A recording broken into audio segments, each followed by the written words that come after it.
Yeah, it's like saying this is a Mexican river. And that's why it flooded the beautiful state of Texas. Like, it's just, at that point, you're so far removed from reality.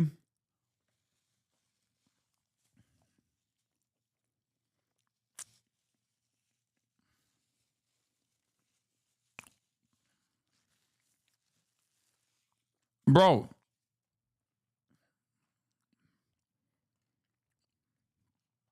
That is straight up crazier than even assuming that there is a conspiracy theory that involves like space lasers, man. Like, that just doesn't even make any sense. I don't know how you arrive from point A to point Z on that. That's just your dad that's just your dad repeating things that he has heard.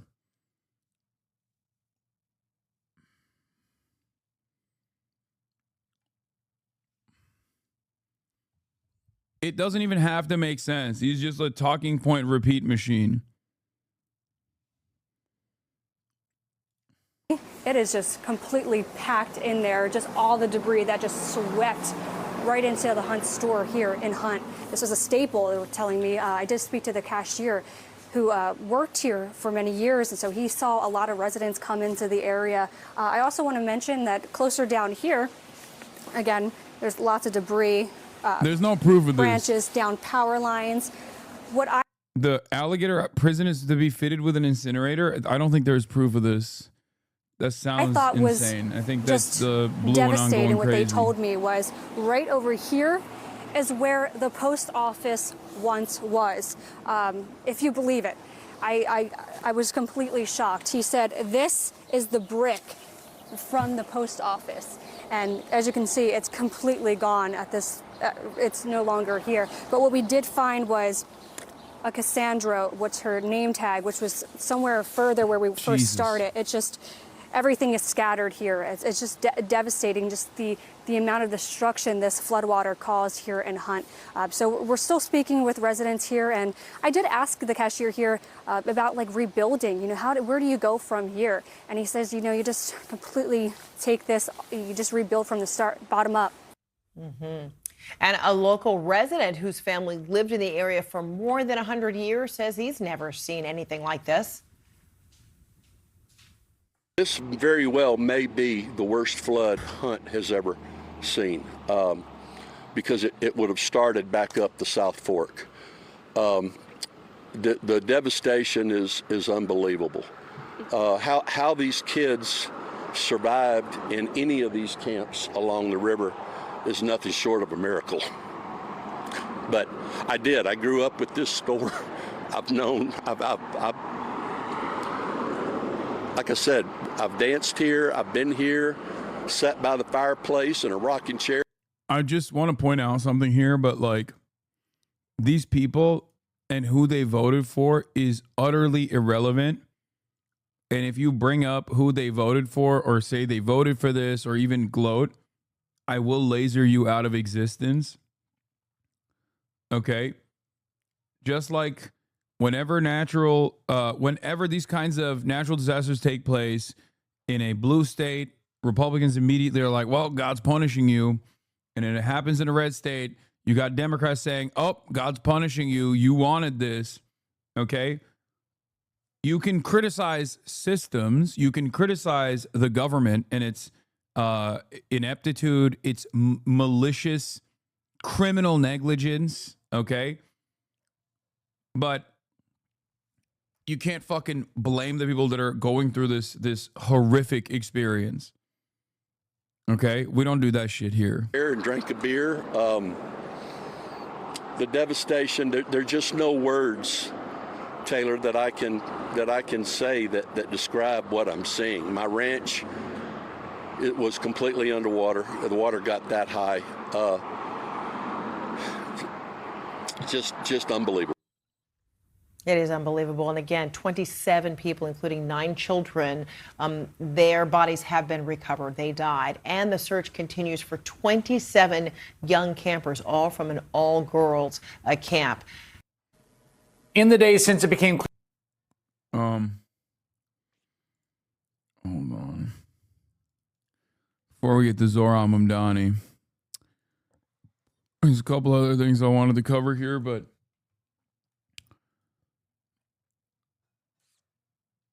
yeah, I saw this already. Navy to stop sharing satellite weather data with NOAA, which I don't even understand why. As of July 31st, the Navy's Fleet Numerical Meteorology and Oceanography Center will stop sharing satellite weather data with the National Oceanic and Atmospheric Administration, according to a NOAA release.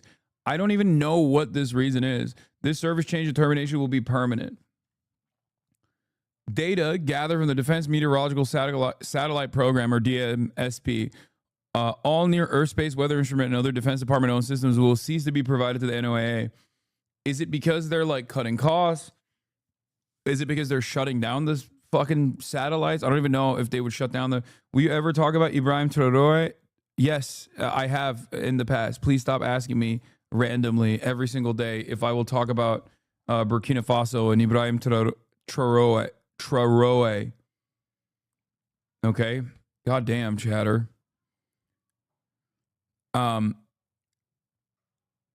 I read security concerns as in cybersecurity or something. That makes no sense. I feel like the war being waged against the National Weather Service and NOAA specifically revolves around one, privatization. Obviously, they want like a private company to own all of the weather forecasting services, because that would be an incredibly profitable institution. You understand? Because every single human being, every single company that engages in logistics, for example, that engages in commerce in some way, needs to know what the weather conditions look like. Okay? And right now, that's all being tracked by the government and actually being distributed for free.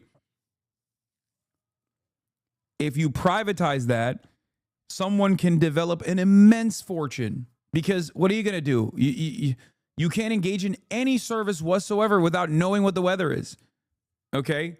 There's no world where this exists. Like you can't do agriculture, you can't do logistics, you can't do supply chains, you can't do grocery stores, you can't do anything. No air travel, no commerce whatsoever without knowing, without having access to accurate weather forecasts.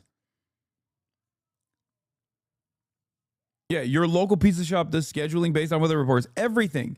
It's a necessity for every aspect of commodity production. Okay? Which is wild, because if they paywalled this, it would be an immensely, it would, first of all, costs would go up for every single thing. Okay? It would lead to inflation.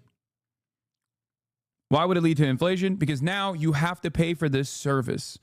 Unconditionally, everyone has to pay for this service.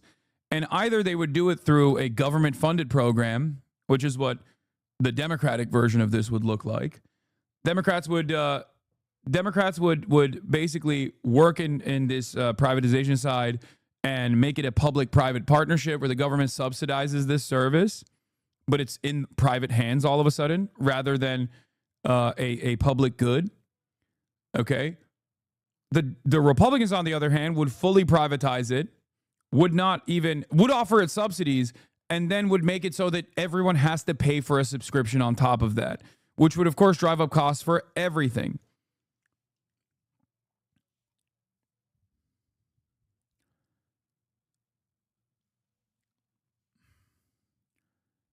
It's fucking insane. Like paywalling these sorts of reports. The other reason why they want to do this, I suspect, is because the NOAA and the National Weather Service and all of these other predictive mechanisms revolving around climate also do long-standing reports, like decades into the future. They try to do predictions for climate change specifically and how it changes everyday existence. So I suspect that's the other reason why they don't want to have these services, because it kind of fucks up the bag for the fossil fuel companies when people are constantly chirping about how much our carbon footprint is destroying the planet and creating these horrifying, chaotic situations with regular frequency.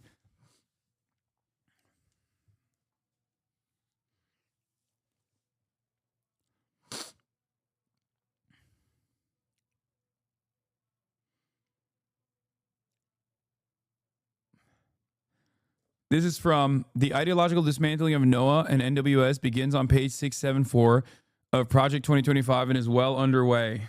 Okay. This is from Project 2025 from the Heritage Foundation. The footprint that Trump is following, the blueprint, sorry, that Trump is following to a T, okay? Down to every period and comma. Together, these form a colossal operation that has become one of the main drivers of the climate change alarm industry, and as such, is harmful to future U.S. prosperity. This industry's mission emphasis on prediction and management seems designed around the fatal conceit of planning for the unplannable. That is not to say the NOAA is useless, but its current organization corrupts its useful functions. It should be broken up and downsized. NOAA today boasts that it is a provider of environmental information services, a provider of environmental stewardship services, and a leader in applied scientific research. Each of these functions could be provided commercially, likely at a lower cost and higher quality. Oh my God.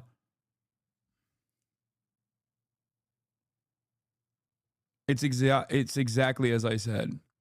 They want to, one, privatize it so that people can make money off of it. And two, they want to fucking destroy its function as like its primary function, which is to try and predict how bad things are going to get. This is the modern version of like arresting Galileo, okay? Like literally, this is the current capitalist version of this. You're just like, nah, dog. What is this fucking Earth is revolving around the sun bullshit, dude? Nah, the sun is revolving around Earth. Fuck you, okay? That's what this is. Galileo is a fraud, but analogy holds. Yes. Stop. Don't be annoying. You know what I mean. Okay. Oh my God. Every fucking actually Andy is chirping. I knew as soon as I said Galileo, I knew that we were going to get this in the chat.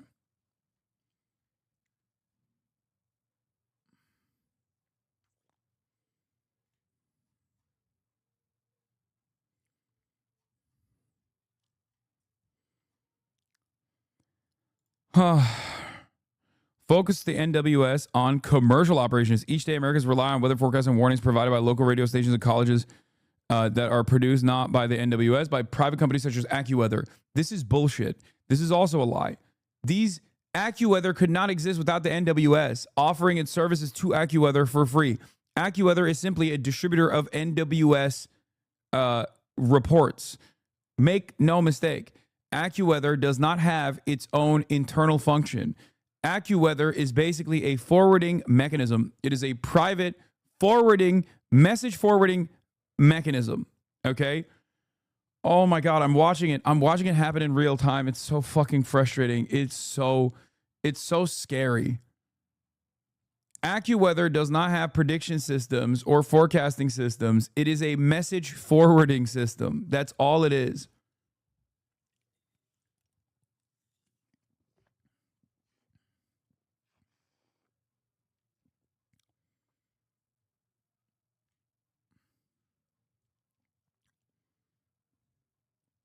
What is their goal for when climate change doesn't magically become a hoax? What do you mean? We're there right now.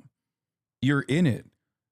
We're currently watching climate change very much being real, and its devastation also being very much unavoidable, undeniable, and you're seeing it. You're seeing what the usual suspects are saying, And you're seeing the actions that they're taking already.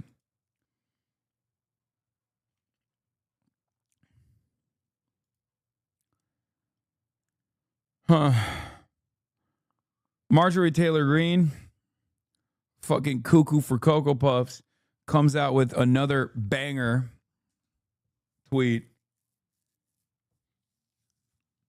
I am introducing a bill that prohibits the injection, release, or dispersion of chemicals or substances into the atmosphere for the express purpose of altering weather, temperature, climate, or sunlight intensity. It will be a felony offense. I have been researching weather modification and working with the Legislative Council for months writing this bill. Bro, she means she read fucking Facebook posts. I can't believe this person is a congresswoman. Like, this is crazy. It will be similar to Florida Senate Bill 56. We must end the dangerous and deadly practice of weather modification and geoengineering. This is not normal. I want clean air, clean skies, clean rainwater, clean groundwater, and sunshine just like God created it. No person, company, or entity or government should ever be allowed to modify our weather by any means possible. Honored to add Tim Burchett,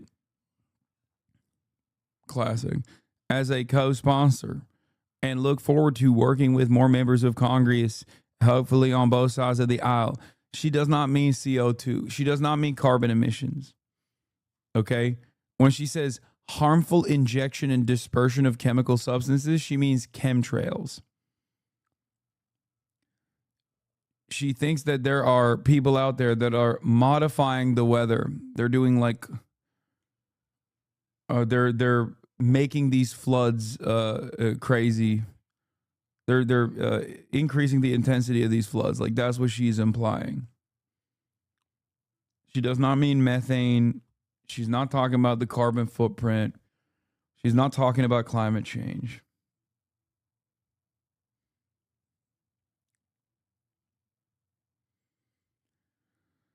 Oh.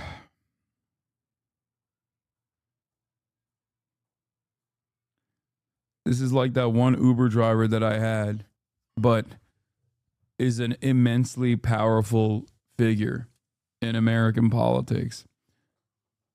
Just in general, like a congresswoman is a very powerful figure in, like, they have the capacity to write bills like this.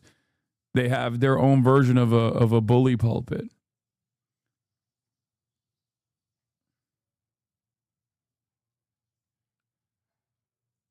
I don't.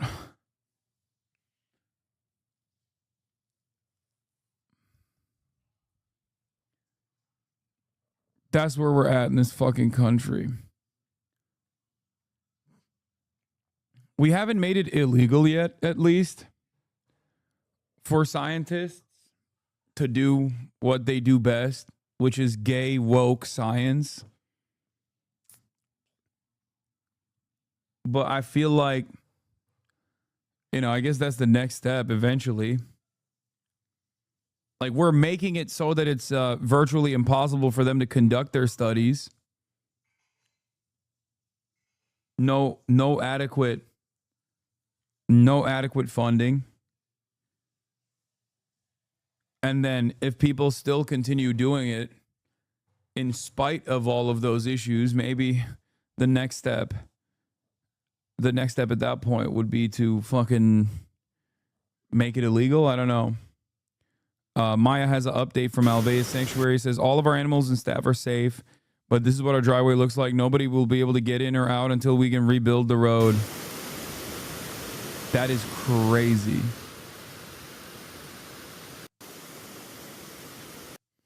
No, they kind of have. My colleagues are taking out. That's true, but it's not illegal is what I'm saying.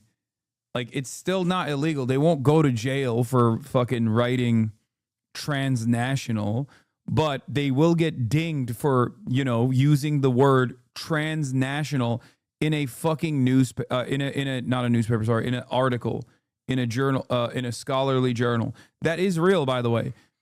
The administration is so fucking stupid that when they control F the word trans and will go after research papers that have the word transnational. because it has trans in it. Not only are we violently stupid, but we're also doing this in the stupidest way possible.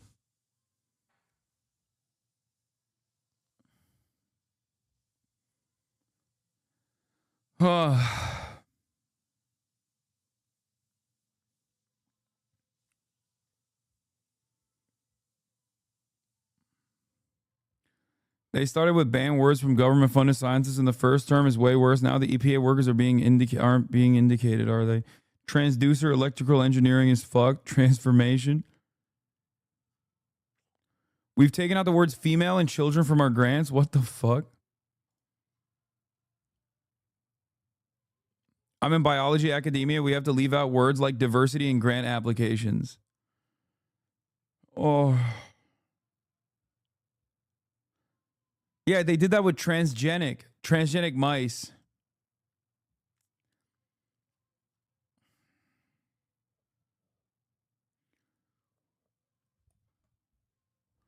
We have the dumbest people leading this goddamn country, and it's leading it into oblivion. Every day things get worse. I am not being alarmist when I say this. Things are just getting worse and worse every fucking damn day. And many people, instead of like recognizing that things are getting worse every damn day, are simply getting dumber with the wind. They're just leaning into the stupidity of the admin, and they're reveling in it. People wear stupidity as a badge of courage now, as a mark of honor, where they're like, nah, you don't understand. I don't know anything, and I'm scared of everything, and that's a good thing, you fucking pussy.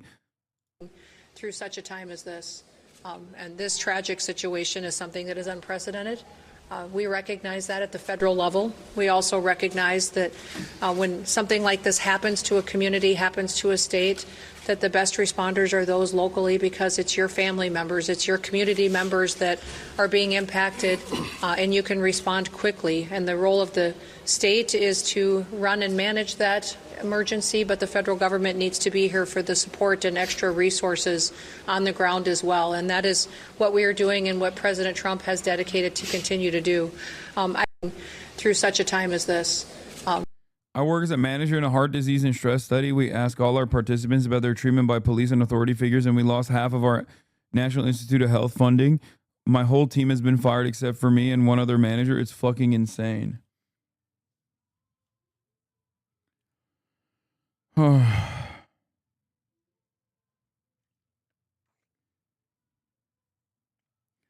Texas resident already seeing people blame this flood on immigrants somehow. How is that even possible? How, like, what? Like, that makes even less sense than fantasizing about like a Jewish weather machine or something. Like, how have we arrived at a point where like psychopathic anti-Semitic conspiracy theories at least have like some semblance of a logical, like some semblance of a logical through line, as opposed to like what the new meta is.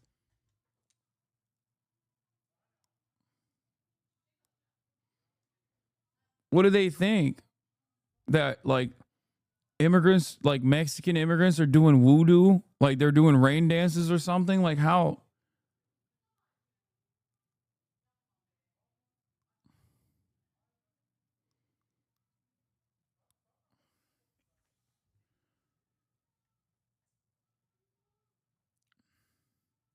Abbott blamed AOC and the Green New Deal for the freeze in 2021. I've had people repeat it to me as the reason to this day.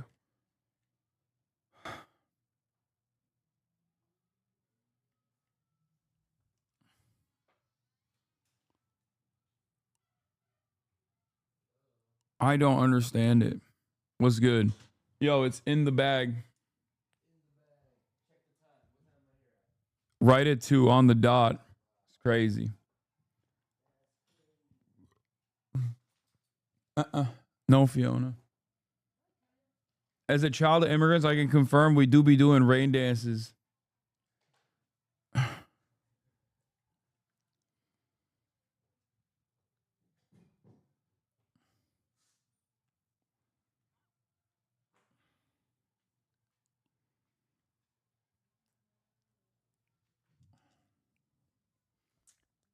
I work in the natural gas industry. Our VP of operations is a QAnon guy. Climate change is seen as a literal joke. Oh my God. We're so fucking cooked. All right, let's get back to Zoran Mamdani, Chris Hayes. Clear that Zoran Mamdani would be the Democratic nominee for mayor in New York City. The response from Republicans has been about as unhinged as you might expect. Donald Trump is practically frothing at the mouth, threatening to arrest Mamdani, who, of course, has not broken any laws. There's talk on the right that they're going to, denaturalize him and deport him. At least one Republican congressman has called for the 33-year-old state assemblyman, a naturalized U.S. citizen, to be deported. And it hasn't just been that. Even some establishment Democrats have refused to back their party's choice or said really vile things about him, despite the overwhelming enthusiasm for his candidacy here in New York. But if there's one thing Mamdani has demonstrated over the course of this campaign so far, it's he's pretty good at just kind of sticking to his principles and message discipline. He doesn't bow down in the face of pressure, but then he keeps pivoting back to the center of what he campaigned on, which is affordability. Bro, I'm not gonna lie. I'm holding on to Zoran like he's the last bit of fucking weed I got, you know? Like I'm like a crackhead and I run out of all the crack cocaine, and this is like the little bit of fucking baking soda lace crack I got that I found under the crevice of the kitchen, okay? And I'm smoking it. I'm like, I need it. I need a hit. Every time like horrible shit is happening, I just go back to Zoran for a second to be like, well, see, there's this. Just one last hit, you know what I mean? That's cool. Just a little bit of hopium in these trying times.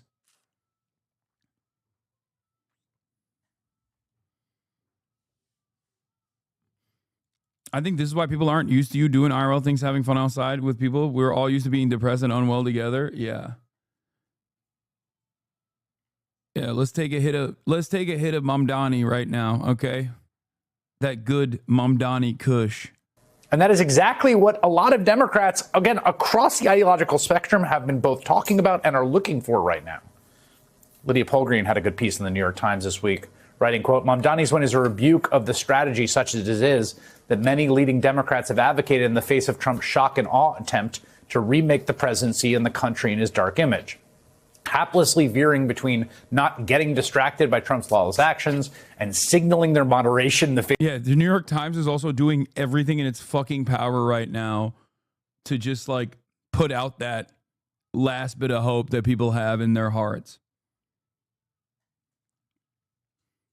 which is crazy.